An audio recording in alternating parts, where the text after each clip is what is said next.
Bom dia a todos, agradecemos a presença de todos. Primeiramente, eu também queria parabenizar todas as mães nesse trabalho tão importante de dar condições de vida para espíritos que precisam reencarnar, de dar-lhes educação, amor, que Jesus sempre esteja no coração de todos vocês. E também para as nossas mães. Muitos de nós já temos elas desencarnadas, como eu. Então, nós rogamos a nossa Mãe Santíssima que possa levar no coração de cada uma delas muito amor, muita paz e um agradecimento muito grande de nossa parte por elas terem nos dado essa oportunidade de vida e não só isso, terem nos dado tanto amor. Então, nós só temos que ser muito agradecidos. Antes de começar a falar de família, minhas crianças, eu levei na evangelização do Centro Luz e Verdade, Centro da 15. E depois eu continuei a participar da reunião de pais. E eu fiquei lá por 30 anos nessa reunião de pais. Parei agora uns 3 anos para cá que eu comecei a participar do ensaio do coral no Jesus de Nazaré. E de vez em quando eles me chamavam para falar para os pais. E eu sempre começava falando o seguinte, que, na verdade, eu queria falar para os pais que não estavam lá. Porque o centro da 15 é um dos centros assim, de maior número de frequentadores. Se fala que possa ter de 500 a 1.000 frequentadores semanais. E tinha 40 crianças. Então, eu falava assim, olha, eu queria falar para esses pais que não estão trazendo as crianças. E porque vocês que estão nos assistindo hoje são merecedores de todo o aplauso, porque as crianças não têm condição de irem sozinhas ao centro. E esse trabalho de evangelização, pré-mocidade e mocidade, é muito importante na vida delas. Então, aqueles que levam os filhos, levam os netos, levam até outros parentes, nós muito vos agradecemos por esse trabalho tão importante que vocês estão fazendo de levar as crianças para a evangelização. E para começar, antes de começar a falar sobre o tema família espiritual, eu vou deixar aberto o chat. Então, se alguém tiver alguma pergunta, não entendeu, não concorda, pode colocar aqui nos primeiros 45 minutos, pode escrever, eu paro, eu já estou acostumado a fazer isso de quinta-feira no Livro dos Espíritos, eu não me perco, então pode perguntar. Depois, nos últimos 15 minutos, eu vou abrir para observações, para perguntas. Aí a gente pediria que a pessoa ligasse o microfone e o vídeo, porque fica mais fácil a conversa. Então, começando a falar sobre a família espiritual. Num livro chamado SOS Família, do Divaldo, que tem a maioria das mensagens da Joana de Anjos e alguma de outros espíritos, ela tem uma mensagem chamada Laços Eternos. E ela começa falando que a reencarnação estreita os vínculos do amor, ajudando na união fraternal. A desencarnação faz que nós retornemos a encontrar muitos daqueles de outras vidas, fazendo que a nossa família cada vez aumente mais. E quando nós reencarnamos, parte da nossa família espiritual também vem. Alguns na nossa família corporal, mas muitos em domicílios diferentes. Então ela diz assim, este amigo que te oferece apoio, este companheiro que estimas com especial carinho, aquele conhecido a quem te devotas com especial dedicação, esse outro discreto benfeitor em tua vida, aquele auxiliar que se apega para que apareças, são teus familiares em espírito, que ontem envergaram a roupagem de pai abnegado, de uma mãe sacrificada, de um irmão zeloso, de um primo generoso, de uma esposa fiel, de um marido cuidadoso. Então, nós, muitas vezes, principalmente, por exemplo, no centro espírita, quantos desses nossos companheiros já foram nossos parentes? Esta amizade, esse gostar de a gente tem que ficar junto, mostra claramente que nós já vivemos outras vidas na nossa parentela. A nossa parentela espiritual vai só aumentando. Divaldo Pereira Franco fala que a missão dele nunca foi do livro. A missão do Divaldo era de palestras. Mas a missão do livro era do Chico. Mas, com o tempo, ele participando de reunião mediúnica, que vinha muitas mensagens da Joana de Ângeles, e todos começaram a pedir para ele, publique, publique, publique. E aí ele foi falar com ela. Ela falou, eu vou pensar. Então, primeiramente, ela colocou algumas condições. Ela falou assim, olha, eu pensei bem e eu vou concordar com essa sua pretensão, mas desde que você nunca me defenda. Se alguém criticar alguma coisa do que eu escrevi, você não me defenda. E outra coisa, você destrua todas essas comunicações que eu dei para trás. Era mais de 10 anos de comunicações. Por quê? Porque ela falou, isso aí era somente um treino. Agora sim eu vou fazer as mensagens que você vai publicar no livro. Mas ela disse que o que levou ela a aceitar esse novo trabalho dos livros, o que era? O que foi? É que ela tinha somente no Brasil, fora na Europa, somente no Brasil, a família espiritual dela eram milhares de pessoas. E a melhor forma que ela tinha para chegar no coração de cada um era através do livro. Então, através da nossa família, nós vamos trabalhando para cada vez mais, é um treinamento para cada vez mais nós irmos aumentando a nossa família espiritual. Para chegarmos um dia igual a Joana de Ângeles, que só no Brasil tem milhares de familiares. Mas ela continua nessa mesma mensagem, quando ela falou que aquele companheiro que nós temos já foi um nosso parente de outra vida. Mas ela fala assim, ó, adversários gratuitos que te perturbam ou que te buscam sedentos são também familiares outros, a quem ludibriastes e traístes, que agora retornam necessitados de teu carinho e de tua reabilitação moral, a fim de que se refaça o grupo espiritual. Então, muitos daqueles que aparecem em nossa vida e parece que são pessoas que vieram para nos perturbar, são pessoas que a gente tem dificuldade de lidar, muitos desses também são nossos parentes, que nós não soubemos trabalhar com amor em outras vidas. Então, nós sempre temos que pensar dessa forma fraternal. Quanto mais nós abrirmos o nosso coração para outras pessoas, porque nós nunca sabemos. De repente, uma senhora que trabalha conosco em casa há muito tempo, pode ter sido uma irmã nossa, pode ter sido uma mãe de outra vida.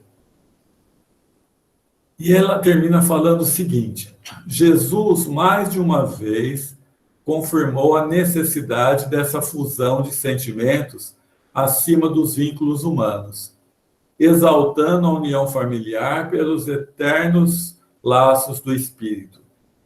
E aquela parte que consta no capítulo 14, amar os pais, do Evangelho segundo o Espiritismo, honra seu pai e sua mãe, do Evangelho segundo o Espiritismo. quando ele diz: quem é minha mãe? E quem são meus irmãos, quando eles batem na casa querendo falar com ele? Senão aqueles que fazem a vontade do Pai. E no momento da crucificação, quando sua mãe, angustiada, disse na cruz: meu filho, que te fizeram os homens? Ele olha para a mãe e fala: mulher, aí tens teu filho, indicando João Evangelista, que estava do lado dela. E para João, ele diz: filho, eis aí tua mãe, indicando que o João devia cuidar da mãe dele nessa parentela espiritual que nós temos. Então, é muito importante nós termos essa noção da parentela espiritual. E tem mais uma situação que é importante também nós tratarmos. Tem um conto de um dos livros do Chico Humberto de Campos, que Humberto de Campos fala que tinha um homem que ele tinha sérios problemas na sua família e que ele sempre falava que aquela família dele não era a sua família espiritual. E foi passando o tempo, ele tinha essa convicção que não era. Quando ele desencarnou, a primeira coisa que ele quis saber do lado de lá foi: cadê minha família espiritual? Aí o espírito protetor dele falou: você acabou de deixar lá na Terra. Então, eu já vi diversos confrades nossos falando isso, que a família espiritual dele não é essa. Mas porque vamos pensar, vamos raciocinar um pouco. Há situações em que um espírito vai numa família assim diferente, mas geralmente o que acontece é uma família de espíritos mais evoluídos que aceitam um espírito menos evoluído para ajudá-lo. Então, dificilmente você vai encontrar uma situação assim de um espírito mais evoluído que aceite numa família que os outros espíritos sejam menos evoluídos que ele. Então, nós temos que sempre pensar que aquela família nossa é a nossa família e nós temos que dar tudo para que ela se harmonize da melhor forma possível. Então, esta família que nós temos nessa vida foi a que nós planejamos antes de encarnar. Os filhos, a esposa, o esposo. E é uma das grandes missões, se não a maior missão que nós temos nessa vida. É levar os nossos filhos a serem homens ou mulheres de bem. Independente se eles vão ser ricos ou não vão ser ricos, da profissão que eles vão ter, isso não importa. Importa é que eles tenham condições de cumprir aquilo que eles traçaram antes de reencarnar. Então, nós, os pais, nós temos essa missão tão importante de ajudar os nossos filhos para que eles consigam completar aquilo que eles planejaram antes de encarnar. Uma das coisas muito importantes que nós temos que pensar de início no tocante à família, que é o seguinte: nossos filhos não são nossos filhos. O que quer dizer? Se nós somos filhos de Deus, nossos filhos também o são. Deus não tem neto.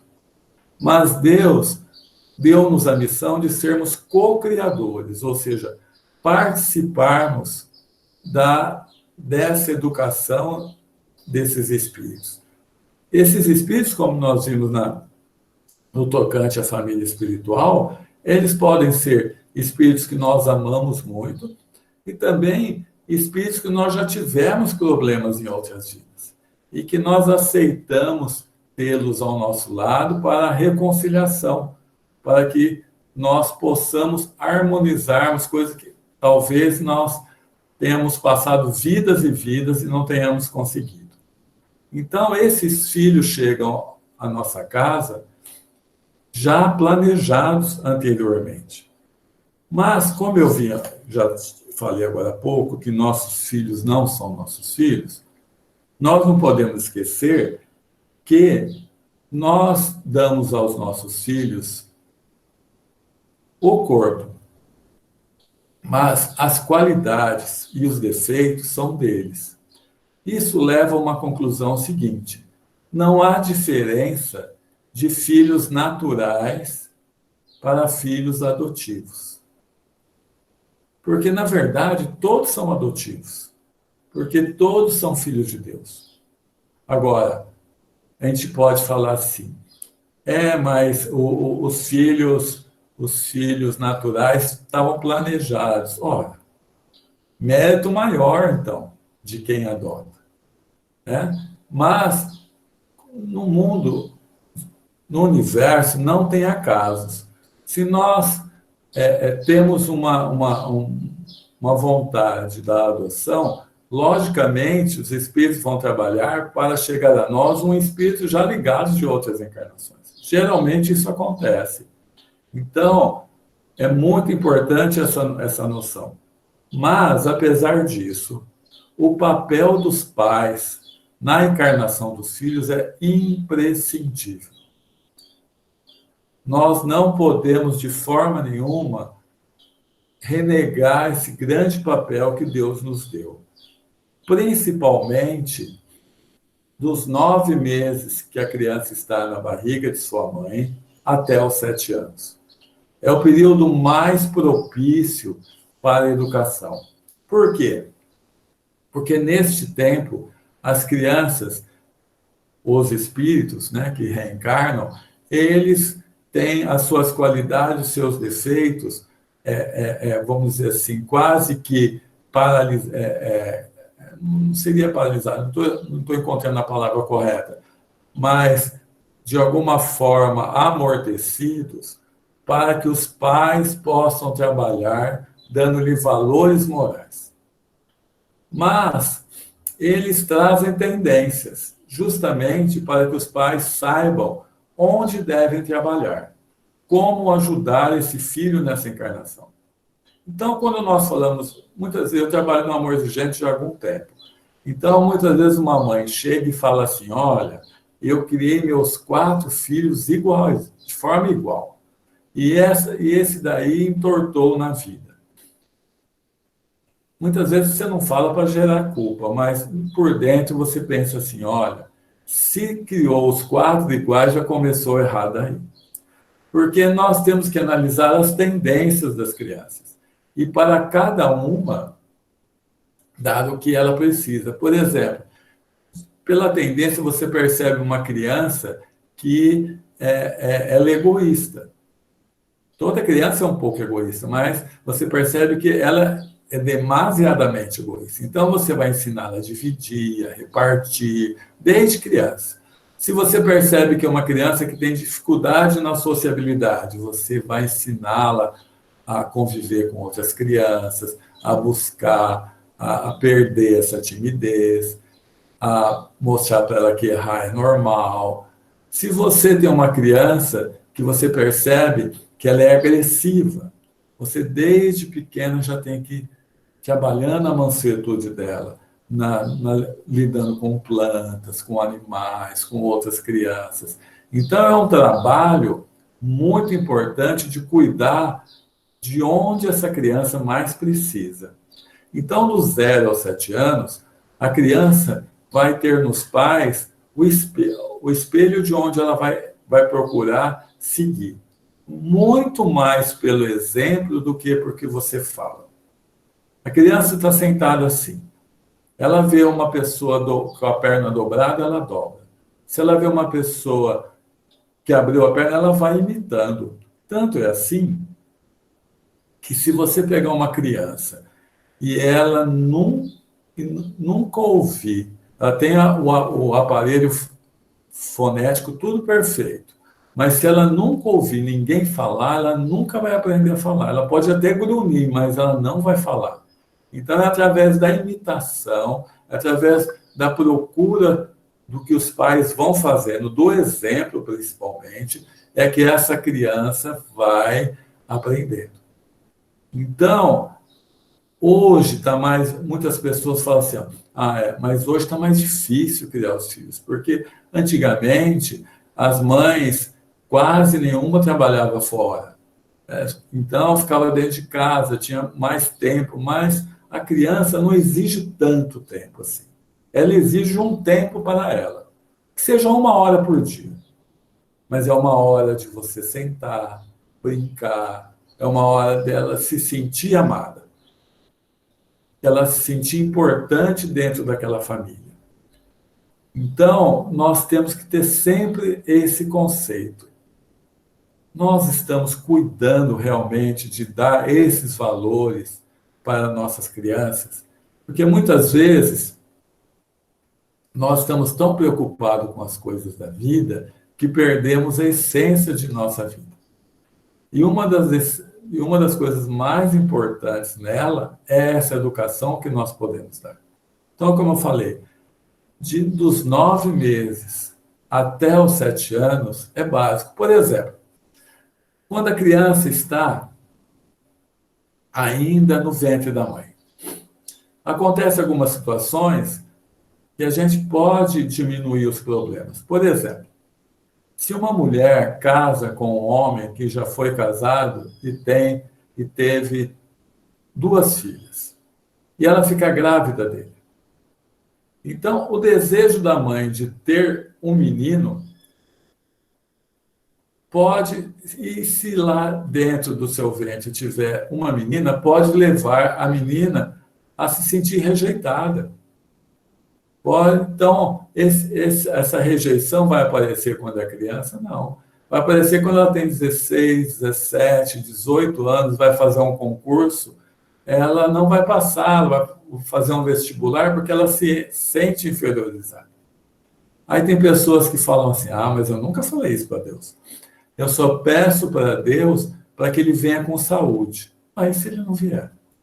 Nós não vamos amá-lo do mesmo jeito?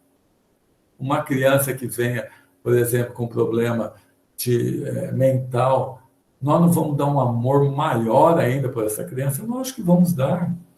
Então, nós temos que só pedir a Deus, olha, dê-nos força para que nós possamos fazer o nosso trabalho. Então, nesses primeiros 7 anos, dar valores. Nós temos que dar limites. Louco, Edson, mas vai dar limite para uma criança? Tem. Porque a criança, se você acostumá-la com limites, por exemplo, hora de acordar, hora de comer, nunca comer a sobremesa antes da comida, lavar as mãos, hora de fazer a tarefa, de tomar banho, brincou, guarda o brinquedo, ela vai acostumando com esses limites. Quando ela chegar na fase de adolescência, tudo, ela já está prontinha para os limites. E uma outra coisa importante também, nós devemos deixar ela acostumar-se com as frustrações. A Marília fala bem isso numa das palestras dela, Marília Candeloro, que nós começamos a treinar a criança no tocante a aceitar as frustrações da vida quando ela é bebê. Porque ela sempre vai chorar pedindo para mamar. E se a mãe pega e ela começou a chorar, corre dar o peito rapidinho, ela sente que aquilo lá é assim, ela chorou, já dá. Mas se a mãe aguardar um pouquinho, alguns minutos, ela vai acostumando com essas pequenas frustrações. E quando ela já está um pouquinho maiorzinha, ela quer um brinquedo, mas não é Natal, não é Dia das Crianças, não é aniversário, a gente tem que negar muitas vezes aquele brinquedo. Por quê? Porque ela vai falar, mas por que a senhora não tem dinheiro, o senhor não tem? Não, tenho, mas não é época de você ganhar esse dinheiro, esse brinquedo. Porque você vai treinando ela para as frustrações. E ela vai aprendendo a se defender na vida. No Amor Exigente, eu fui aprendendo o seguinte, na prática, que muitos dos jovens que vão para as drogas, eles são aqueles que desde pequeno deram muito problema de rebeldia para os pais. Mas muitos não. Muitos eram amorosos, carinhosos, E por causa disso, os pais não deram limites, não deixavam se frustrar, e eles não aprenderam a se defender na vida. Então, quando eles tiveram chegaram na adolescência, sem saberem se defender, quando o grupo oferece droga para eles, eles pegam, porque eles querem ficar de bem com o grupo. Então, nós temos esta oportunidade de ensiná-los a se defenderem, ou seja, só aceitarem as coisas que são boas para eles. Pode ser boa para todo mundo, mas se não for boa para mim, eu não quero.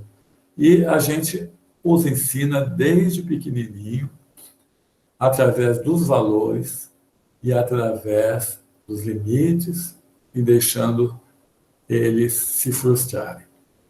Então, esses primeiros 7 anos, seria como, uma vez eu vi uma palestra da Rosinha Tucunduva Vernaski, onde ela fala isso. Ela fala o seguinte, que esses primeiros 7 anos é como se nós dessemos pequenos presentes para as crianças e elas fossem colocando esses presentes num guarda-roupa. Dos 7 anos até os 14 anos, o que vai acontecendo? Ela vai recobrando a sua personalidade real de espírito. Na adolescência, ela recobra. Então, quando chega a adolescência, por que a adolescência é tão complicada? Primeiro, por causa dos fatores hormonais, mas principalmente porque ela tem os valores que o pai e a mãe deu, e ela tem os seus desejos que vêm de outra vida. Isso faz com que ela fique muito dividida, por isso que dá essa irritação toda. Mas se o pai e a mãe deu, o que ela vai escolher quando ela tem esses dois tipos de presentes para escolher? O que ela quiser. Mas se o pai e a mãe deu, nunca é perdido, mesmo se ela escolha o caminho de outra vida, que não é o melhor caminho para ela, lá na frente, muitas vezes batendo a cabeça na parede, ela vai lembrar o que o pai e a mãe deu e vai recobrar novamente a sua vida. Então, é importantíssimo na nossa família essa educação que nós damos. Antigamente, isso ficava quase que totalmente uma obrigação da mãe. Tanto que, quando se falava de erros na educação, geralmente se falava o erro da mãe, porque o pai nem para errar servia, porque ele não participava da educação. Então, o maior erro dele era não participar, mas hoje está diferente, graças a Deus. Então, os pais também estão participando da educação, eles têm que ser presentes na educação, tanto das meninas quanto dos meninos. Eu queria falar um pouquinho agora da superproteção. Um dos maiores erros que nós cometemos na educação de nossos filhos é a superproteção. Algumas vezes, algumas situações levam-nos naturalmente a ela. Então, nós temos que estar mais atentos. Por exemplo, se nossos filhos, quando pequenos, tiveram doenças, ficaram doentes muito tempo, é natural que a gente se superproteja. Filhos únicos, a gente tem que ter um cuidado maior. Filhos que, quando nasceram, nós estávamos numa situação difícil do nosso relacionamento de marido e mulher, a gente tem uma tendência de superprotegê-los para compensar isso daí. Filhos adotivos, nós temos uma tendência de superprotegê-los para que as pessoas, com medo do julgamento das outras pessoas, né? E acabamos errando, porque nós temos que criá-los como filhos que são. E não ficar pensando, eu não vou dar limite. Muitas vezes a gente faz isso. A superproteção nunca é uma coisa assim que nós fazemos racionalmente, de propósito. Porque com marido e mulher, muitas vezes a gente erra de propósito. Mas com filho, nunca. Com filho, nós erramos, muitas vezes, por não percebermos o caminho errado que estamos traçando. Então, o que nós temos que ter esse cuidado? Não superproteger, deixá-los crescer, deixá-los aprender, deixá-los desenvolver desde pequeno as suas opções, principalmente quando eles chegarem no momento de ter que escolher as profissões. Muitas vezes, nós ficamos tão preocupados com o lado financeiro que a gente quer que nossos filhos tenham alguma profissão que a gente ache que eles vão ter condições boas financeiramente. Mas eles serão felizes nessa profissão que nós queremos? Quase com certeza que não, se eles tiverem essa profissão diferente daqueles que eles vieram com a vocação para ter. Então, é uma outra situação que a gente tem que pensar desde pequeno, a não superproteger e criar os nossos filhos para que, tão logo eles tenham uma idade de já acabaram a faculdade, estão fazendo a faculdade, eles têm condições plenas de seguirem na vida. É esse o objetivo que a gente tem que ter, de cuidar para que eles sigam firmes na nossa vida. Então, há uma outra condição da superproteção que a gente vê na prática, no amor urgente, a gente trabalha bastante isso, então vê na prática, é o seguinte: na maioria das famílias, não todas, a tendência é a mãe superproteger os meninos e o pai as meninas.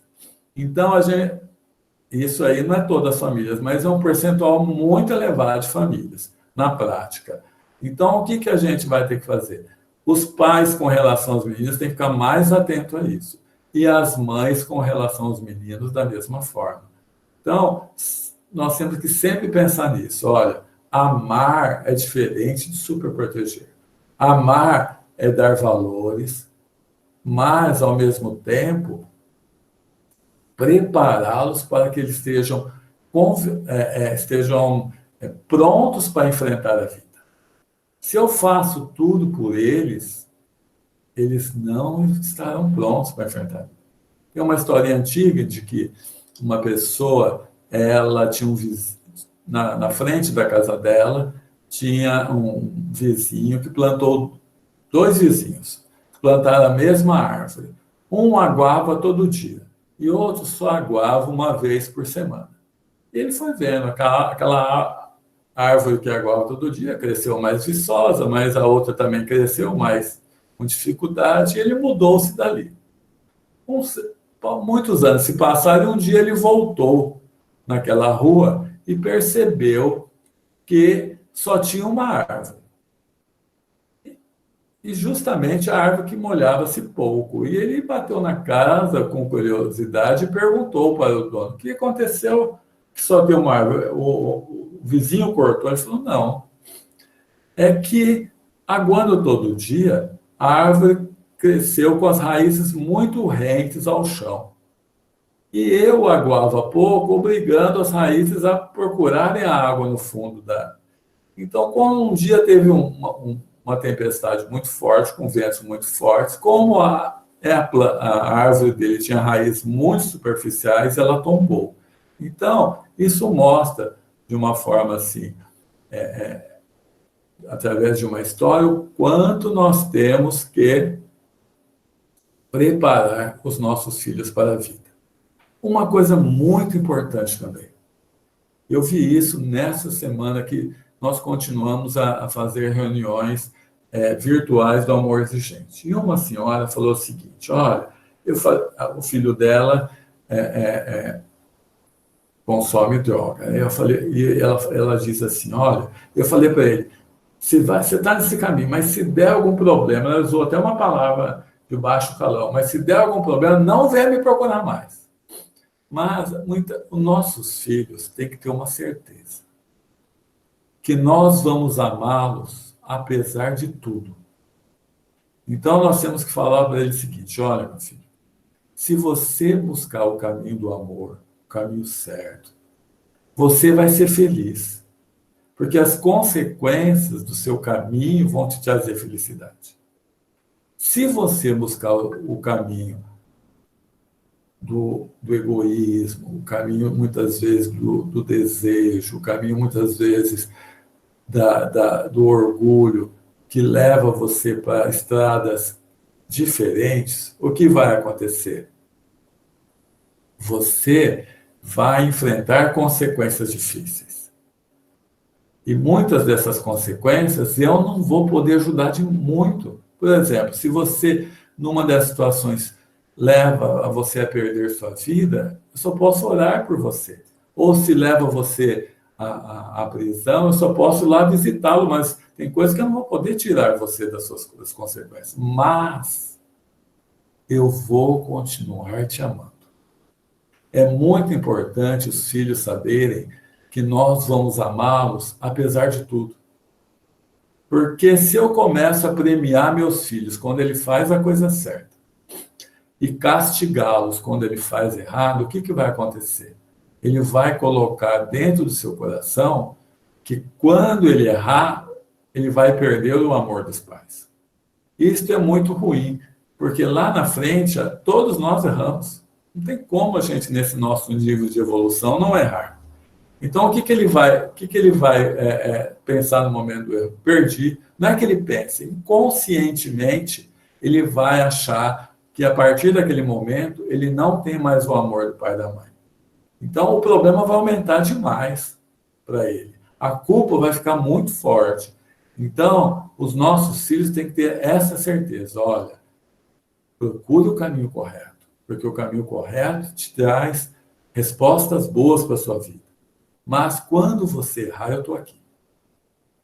Eu estou aqui no que você precisa, eu vou continuar te amando sempre. Porque isso dá a eles até uma força de, muitas vezes na vida, nós temos que se arriscar. O risco faz parte da vida. Agora, se eu fico com medo e não tento nada novo com medo de dar errado, e esse receio de que eu possa perder o amor dos meus pais, muitas vezes me levam a parar, ter medo de crescer, ter medo de evoluir. Então, gente, esse trabalho que tanto o pai quanto a mãe nós temos com esses nossos filhos, com certeza é a nossa maior missão. E uma das coisas que nós podemos ajudá-los muito é levá-los a participar das obras assistenciais do centro, por exemplo. Nossos filhos têm que conhecer uma favela, têm que conhecer como que funciona isso, têm que saber que tem pessoas com muita dificuldade. Os nossos filhos têm que participar. Se nós vamos no centro, eles, além de levá-los na evangelização, muitas vezes de participar de alguma obra assistencial. Eu lembro, eu participei durante 13 anos na comunidade de Barçanufo, de uma campanha chamada Alta de Souza, onde você levava e buscava os saquinhos. Você entregava e na semana seguinte buscava. Meus filhos participavam. Eles adoravam. Eu era da equipe que buscava os saquinhos. A Carolina, que já era mais velha, ela queria ela mesma falar, olha, viemos buscar o saquinho que deixamos a semana passada aqui, que vai ser para as famílias necessitadas, Jardim Conquista e tal. O Leandro era bem mais novo, não conseguia falar, mas ele me ajudava, porque eu falava para a pessoa, deixava ele no portão esperando, já ia para a próxima casa, e aí eles adoravam aquilo. E, na época, uma senhora que os filhos estão até no amor, aí no Jesus Nazaré hoje, ela participava com a gente justamente para levar os filhos. E outros confrades também, de outra casa, ele só ia para levar o filho, porque o filho era mais rebelde, então ele ia justamente para levar o filho. Então, são coisas que nós podemos fazer para já inteirando nossos filhos nesse caminho de Deus. Mas na prática mesmo, para eles fazerem, para eles gostarem de participar. Então, nós vamos errar na educação? Lógico que vamos. É uma dificuldade tremenda essa questão de educação. Nós temos muitos receios, muitos medos. Eu mesmo, por exemplo, eu nunca consegui, com o Leandro, com a Carolina muito menos, mas nem com o Leandro, falar sobre a educação sexual. Você vê uma coisa tão básica. Eu nunca fiz. Então, a gente tem dificuldades na vida. Depois que passa o tempo, você não vai falar quando ele já está com 30 anos. Então, você vai vendo. E esses momentos que nós estamos passando, só para terminar, nossa, que momentos importantes para a família. A Carolina saiu de casa, está trabalhando em São Paulo, acho que há 16 anos já. E o Leandro está agora em Campinas, mas estava trabalhando em São Paulo e Campinas agora há 12 anos. E a gente se falava, bem dizer, uma vez por semana. No domingo, eles que ligavam ainda. Agora, com essa questão da pandemia, nós falamos todo dia. E eles utilizam os vídeos dentro do WhatsApp, e a gente fica conversando muito tempo. E o mais engraçado é o seguinte, por incrível que possa parecer, agora que eles ficam nos dando o limite, ou seja, eles dão insertas de vídeo para ver se a gente está em casa, se a gente não saiu, se a gente não está correndo risco desnecessário. Então, esta pandemia, apesar de todas essas dificuldades que nós estamos tendo, principalmente as pessoas que têm mais dificuldade financeira, a gente reconhece que é muito difícil mesmo, por isso que eu não dou palpite nessa questão, porque é muito complicado uma pessoa que, por exemplo, um cabeleireiro, um barbeiro, que depende daquele dinheiro, eu sei que é difícil, mas nós temos que aproveitar esse lado bom, que como que a família está se conversando mais, como a família... Tem muitos que os filhos voltaram para a casa dos pais para ficar perto dos pais. Então, vocês vejam que tudo na vida, gente, tem uma razão de ser. Tem uma importância em toda a humanidade. Então, a gente tem que aproveitar esse lado positivo, ao invés de ficarmos muito temerosos, ficarmos no pânico, ou ficarmos revoltados, percebemos esse lado bom. Então, já deu... Tem 14 minutos. Eu vou abrir para quem não concorda, pode não concordar, não tem problema. Mas quem quiser fazer alguma pergunta, eu pediria, por gentileza, que abrisse o vídeo e o microfone. Se eu não souber hoje, nós temos sempre aqui dentro das palestras do Jesus Nazaré, eu sempre brinco, está cheio de universitários para ajudar. Então, a gente pede ajuda aqui. Então, eu abro agora a palavra para quem quiser ter alguma dúvida ou ter alguma observação, ou não concordar também.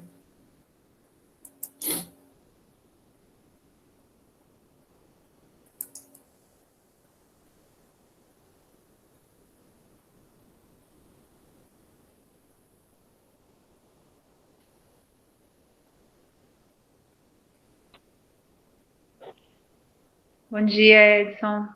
Oi, Cláudia, bom dia. Bom dia para todos. Assim, um conflito, quando você falou a sua experiência lá no Amor Exigente, né? Que os filhos vão para as drogas, ou você fala, ó, você vai, mas eu vou estar aqui te amando, né? Eu não sei se, por mais que a gente esteja amando ali mesmo, e realmente espere que ele volte bem, talvez isso que me ficou um conflito. Será que não é um estímulo para que ele continue? Porque eu vou, faço o que eu quero e meus pais vão estar sempre aqui me esperando, seja do jeito que for, do jeito que eu estiver. Boa pergunta. Eu fiquei meio conflituosa Isso, nisso, sabe? foi bom você colocar. No Amor Exigente, a gente vai aprender o seguinte, que na maioria das vezes que a gente vai falar para um filho que o ama, falando não. Então, a minha atitude para com ele, eu vou continuar exigindo limites. Por exemplo, uma coisa que é importante.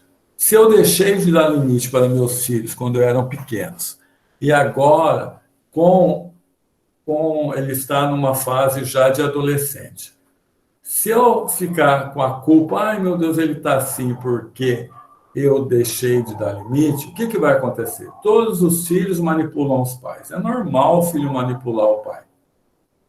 Mas, quando está usando droga, a gente fala assim, vira até artista, de tanto que eles inventam histórias, mentem. Então, é importante o seguinte, eu vou continuar dando limite. eu vou continuar exigindo dele um comportamento, mas sabendo o seguinte, ele tem que ter essa diferença. Tanto que a gente fala assim, ó, muitas vezes eu vou até te internar de forma compulsória justamente porque eu te amo. Porque se eu não te amasse, eu não faria nada por você, eu deixaria você quebrando a cabeça. Mas o amor do pai faz que muitas vezes ele tem que tomar uma atitude de internar um filho de forma compulsória. E isso é difícil, porque você vai ver alguém chegar, muitas vezes com uma camisa de força, levando seus filhos, gritando que não quer ir, e você, sabendo que aquilo é o melhor para ele naquele momento, você vai aceitar. Então, o amar, nesse sentido, eu gostei muito da sua pergunta, Camar, porque propiciou que eu esclarecesse isso. Não quer dizer que eu vou facilitar o comportamento errado dele e nem passar a mão na cabeça quando ele está fazendo alguma coisa errada. De forma nenhuma. Eu vou exigir que ele procure fazer o certo, mas que ele tenha certeza que eu amo ele do mesmo jeito. Então, a gente sempre fala assim, quando eu vou ter que tomar alguma atitude mais drástica com meu filho, eu sempre começo falando o seguinte, ó filho, por eu te amar demais que eu vou ter que fazer isso. Não sei se eu respondi ou eu só compliquei. Perfeito, obrigada, Edson. Deixa eu só ver uma pergunta da Júlia, que ela escreveu assim, bom dia. Se no sentido da correção dos filhos, quando eles desobedecem, não fazem tarefa, no caso dos pequenos, os pais não podem castigar? Olha, essa questão de castigo geralmente você troca, não é? Talvez seja mesmo um castigo. Você não fez isso, então você não vai ter se você não fez isso, você não vai brincar de tal coisa. Isto, no amor exigente, a gente usa muito mesmo, né? Porque muitas vezes é a única forma que tem de você fazer com que a criança faça aquilo. Mas é difícil isso de explicar essa diferença que tem para que a criança ela tem que saber o seguinte, olha, é uma consequência do meu ato errado. Eu não estou querendo fazer isso, então a consequência é essa. Eu estou mostrando para ela a consequência. Mas por causa disso, eu não vou bater nela. Eu não vou tomar outra atitude que não esteja ligado com aquele ato que ela está fazendo. Então, se meu filho, por exemplo, não quer fazer tarefa, você não vai fazer tarefa, tudo bem. Por exemplo, eu nunca vou fazer tarefa para o meu filho se ele não faz. Porque ele vai ter que sofrer a consequência, chegar no dia seguinte e mostrar para a professora que não fez tarefa. Se eu fizer um dia, nunca mais ele faz. Então, não vou ser conivente com isso, não vou passar a mão na cabeça. E você não fez a tarefa, então você não vai usar o computador. Mas por quê? Não. Você não quer fazer tarefa? Não vou. Só que o computador você não vai usar. Não vai entrar no joguinho. Para ele ver a consequência do ato. Mas não sei se eu só compliquei. É uma situação meio limite mesmo. Mas ele tem que perceber que eu não estou deixando de gostar dele por causa disso. Mas sim que tudo na vida tem consequência. E eu já mostro as consequências quase que imediatamente. Ué, só para contribuir aí... Por favor, Donizete. Nada mais é do que a lei de causa e efeito, né? Isso. Já começa a ensinar desde criança. Isso mesmo. A criança tem que saber isso, olha. Quando tudo que ele faz tem consequência. Se eu não deixo ele sentir a consequência, por exemplo, se quando a criança chega e você falou muitas vezes para ele não riscar a parede. Quando ele risca a parede e você dá um pano, alguma coisa para ele limpar, você está punindo ele? Não. Você está exigindo que ele repare uma coisa errada que ele fez. Você não vai, por causa disso, eu vou ficar um dia sem conversar com você, não. Você vai, é o que o Donizete acabou de fazer, mostrando ele que tudo na vida tem consequência. Muito obrigado, Donizete. Quero dar uma contribuição também, porque eu fui juiz da infância a vida toda. E aqui em Marília, nós tínhamos a Fundação Casa. Então, era muito comum as mães estarem em audiência quando os filhos estavam já detidos e iam para a fundação, ficar internado. E várias vezes eu ouvi mãe dizendo, abraçando os seus filhos, chorando: filho, eu te amo, você fica lá, seja obediente lá, que eu vou te ver toda semana, eu te amo, viu? Fica firme lá. Quer dizer, ela não estava dizendo, eu vou tirar você daí, o juiz está errado. Não, fica lá, mas eu te amo e vou te ver. Isso mesmo. Um dia, Donizete, falando nisso, chegou um senhor que o filho tinha ficado detido na Fundação Casa, na Grande São Paulo. E ele brigou por tirar o filho.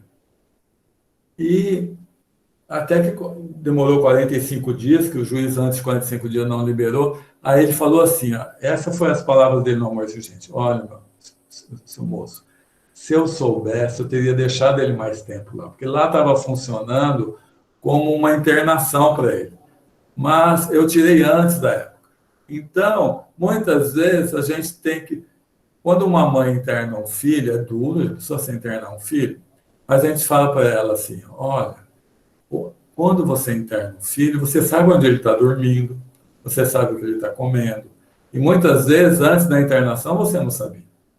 Então, aproveite esse tempo que ele está internado para mudar, para que você se fortaleça, para que quando ele sair de lá, ele encontre uma família diferente. Então, algumas vezes, nós temos que pensar nisso, que algumas coisas tão difíceis da vida, para aquele nosso ente querido, vai ser uma bênção. É difícil a gente pensar nisso. Uma doença. Tem uma história logo no começo dos livros do Chico, que ele mostra uma mãe assim, que pede o filho toda a vida, nasceu desde pequeno acamado, e ela pede para que o filho se cure. Mas ela não só pede, não, ela faz um bem danado. E o espírito protetor dela, e ela pedir, o espírito superior: não pode, não adianta, não pode, não adianta. Até que um dia o espírito protetor falou: olha, ela vai até desanimar de fazer o bem. Aí eles começaram: tudo bem, você quer, você vai ver. Aí o filho começou a melhorar. Começou, no começo era participativo, cooperava em casa, até que ele começou a sair, não voltava mais no horário certo, foi indo, até que um dia ela foi admoestá-lo, ele deu um empurrão, jogou ela longe. Aí ela entrou no quarto dela, ajoelhou-se e falou: Senhor, eu não sabia o que estava pedindo. Aquela cama para o meu filho era uma bênção. Então eu peço ao Senhor devolver a doença para ele. Então, esse entendimento é difícil, mas algumas vezes a gente vai ter que saber disso, que Deus sempre está fazendo o melhor para nós.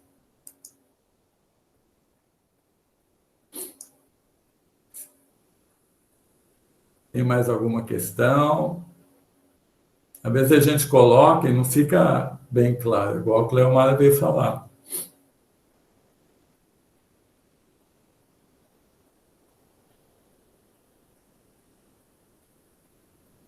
Então, não... Oi, Edson. Pois não. Oi, desculpa, é o Sérgio. Oi, Sérgio. Eu queria só, assim, pôr uma coisa para todos pensarem, principalmente que eu penso muito nisso. A gente fala muito na criação dos filhos, né? Nós estamos discutindo isso hoje. Eu me pego também pensando nos meus pais. O que eu sou para os meus pais, como eu me comporto com eles, né? E às vezes até há um conflito, né? Eu estou exigindo uma coisa do meu filho, mas será que eu faço isso para o meu pai? É uma coisa que sempre me acomete, né? Isso. Olha, boa colocação. Eu acho que nós só aprendemos, nós começamos a dar um valor muito maior para os nossos pais quando nós se tornamos pais, não é? Antes de sermos pais, a gente achava o nosso pai quadrado, que o nosso pai tinha um monte de problema na educação, mas quando nós começamos a enfrentar os problemas com nossos filhos, que nós percebemos quanto é difícil ser pai. Não é fácil, não. você orientar, você ter um filho que te dá problema, que te leva muitas vezes a caminhos difíceis. Então, eu não enfrentei, graças a Deus, o problema de drogadição, nada em minha família, mas eu vejo no Amor de Gente isso demais, e como é difícil, porque nós não fomos educados para cuidar disso. Então, os nossos pais, a maioria de nossos pais, eles tinham uma situação financeira muito mais difícil que a nossa. A maioria, mas muito mais difícil. E hoje a gente vê, nossa, como era difícil eles lutarem para nos dar educação, né? Para nos garantir que a gente pudesse ir para uma escola, para garantir a alimentação, a roupa. Hoje a coisa está muito mais fácil. Antigamente, eu sempre brinco, um dia eu fui falar num lugar que uma das grandes alegrias quando eu era criança, a gente se reunia na casa de um avô, era que cada um ganhava uma tubaína no Natal. Até o que é isso, né? Não, era assim. Hoje, as crianças não têm essa dificuldade. O refrigerante é tão barato em relação à renda de qualquer pessoa, que mesmo as pessoas mais simples, elas têm uma facilidade com o refrigerante, mas antigamente era mais difícil. Então, muitas vezes, a alegria de uma criança é ter uma tubaína só dela no Natal. Deixa eu ver que a Silvia escreveu aqui, diferença de pais e filhos. Sou sua amiga, mas primeiramente sou sua mãe. Isso. Isso é importantíssimo. Nós podemos ser amigos dos filhos? Podemos. Mas nós não podemos esquecer que nós somos pais. E pais educam. Pais dão limite. Pais querem o melhor para o filho. Amigo, você releva. Quando você vê um amigo errando, você acaba relevando esse amigo. Mas filho, você não vai poder passar a mão na cabeça. Filho, você não vai poder ser conivente com o erro. Você tem que participar dessa educação dele. Mas eu continuo te amando mais ainda. Mas eu vou fazer tudo para que você seja um homem ou uma mulher de bem. Isso que deve ser a nossa busca. Então, eu agradeço a participação de todos e vou voltar para o Adriano agora. Muito obrigado.